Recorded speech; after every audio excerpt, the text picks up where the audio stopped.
Ok, alors maintenant qu'on a mis nos fichiers en place, on va parler de l'architecture de notre site web. Donc voilà l'éditeur de code dans lequel on a ouvert le dossier de notre projet à gauche. Et à droite, j'ai mis le site web fini, juste pour qu'on puisse parler de l'architecture. Parce qu'en général, comment ça va se passer? On va recevoir une image d'un designer qui va nous dire, allez, fais-nous ce site web.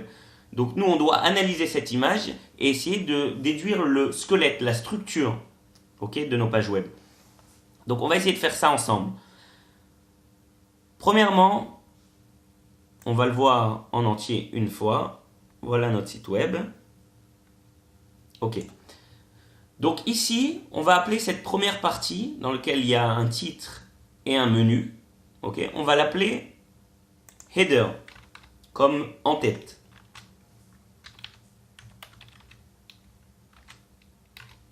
Ok. Voilà. Et maintenant, en général, une en-tête vient avec aussi un footer. Donc c'est la partie qu'on voit ici. Donc on va l'appeler cette partie-là, on va l'appeler footer.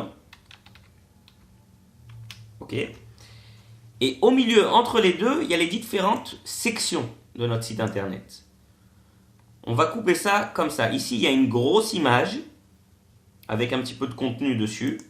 Donc on va appeler cette section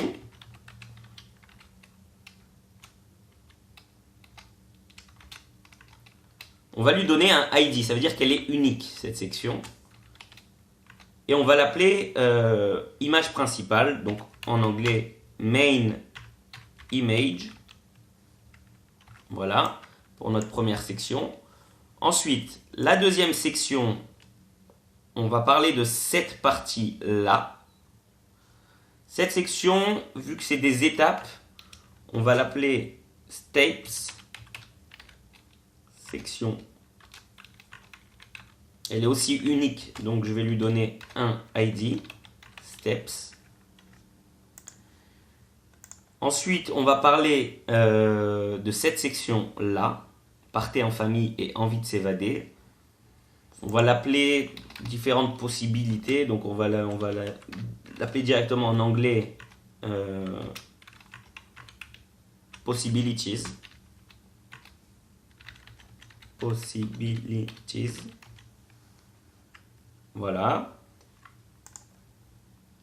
Et après, la dernière section avant le footer, c'est contactez-nous. Donc cette section, on va l'appeler contact. Section.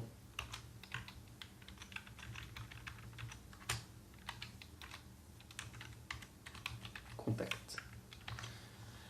Voilà le premier squelette de notre site web. Donc on a un header, on a la section de l'image principale, main image. Après les différentes étapes, planifier, organiser, voyager, on a appelé cette section steps. Ensuite la section possibilities, avec partez en famille, envie de s'évader. Et la section contact. Et après on finit par le footer. Donc voici le contenu de notre index HTML. Dans les cours suivants, on va rentrer en détail dans chacune des parties et on va voir comment on arrange le contenu de chacune des parties et le CSS qui y correspond.